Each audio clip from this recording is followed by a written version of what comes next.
इंदिरा जी को चुनाव हराने वाला आदमी चप्पल नहीं पहनता था। आज मोदी जी को कोई चप्पल पहन करके हरा सकता। अभी कह रहे हैं कि धर्मनिरपेक्षता हटा देंगे। अरे धर्मनिरपेक्षता हटा देंगे, इसका क्या मतलब? ये अलग करने वाले लोग हैं। इन्होंने सीता जी को राम जी से अलग कर दिया। इंदिरा जी को कहते हैं ना आपातकाल, मैं भी आपातकाल याद करता हूँ जरा।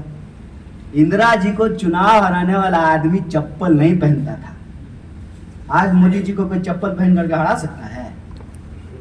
बताइए, चुनाव ही नहीं लड़ सकता है।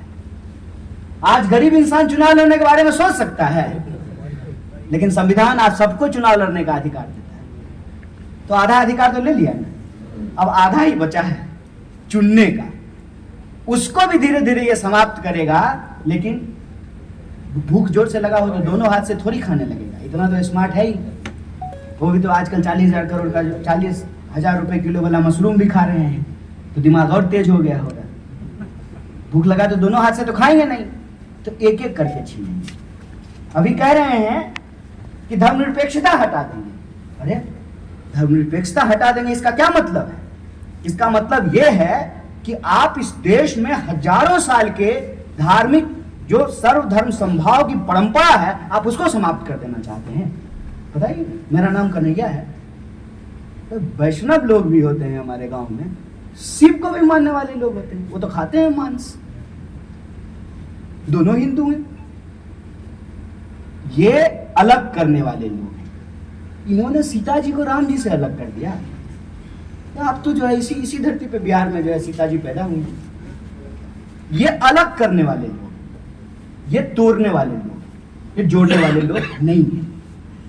तो सर्वधर्म संभाव को समाप्त कर रहे हैं। फिर कहा कि समाजवाद जो है ना, उसको अब कोई नहीं मान रहा है। अच्छा, कोई नहीं मान रहा है तो क्यों 80 करोड़ लोगों को जो है अनाज दे रहे हैं?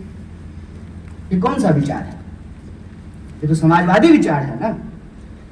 80 करोड़ लोगों को 5 किलो अनाज दिया जाए, लोगों को आरक्षण दिया जाए, नौकरी में भागीदारी दी जाए, यह तो समाजवादी विचारधारा है ना।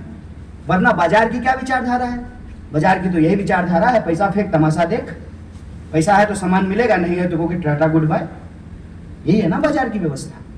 ये तो समाजवादी सोच पर, वह सिद्धांत पर जो है संविधान को गठित किया गया है ना, कि हम कहते हैं कि हम आपको टैक्स दे रहे हैं तो आपको हमारी सड़क बनानी पड़ेगी। ये तो समाजवादी सोच है ना। तो संविधान से समाजवाद हटाने का क्या मतलब है? जब पोर्ट बिकेगा तो आप खरीदिएगा, रेलवे बिकेगी तो आप खरीदिएगा, स्कूल बंद होगा तो जो है आप खरीदिएगा। किसके लिए बंद होगा ये?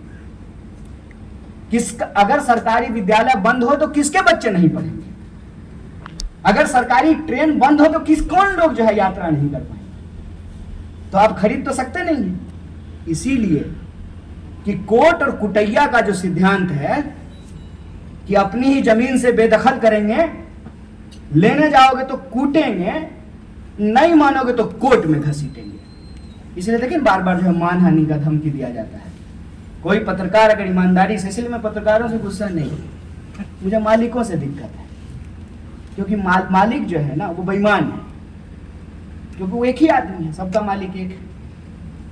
वो बेईमान जो है, उसके खिलाफ अगर उसका ही कोई रिपोर्टर कुछ लिख दे तो उसमें मानहानि का केस कर देता है, और मानहानि के डर से रिपोर्टर जो है रिपोर्ट करने को तैयार है। तो कोट और कुटैया के इस सिद्धांत से दोनों हाथ से जो है देश लूटा जा रहा है। और जब चीजें बचेंगी ही नहीं तो भागीदारी कहां मिलेगा?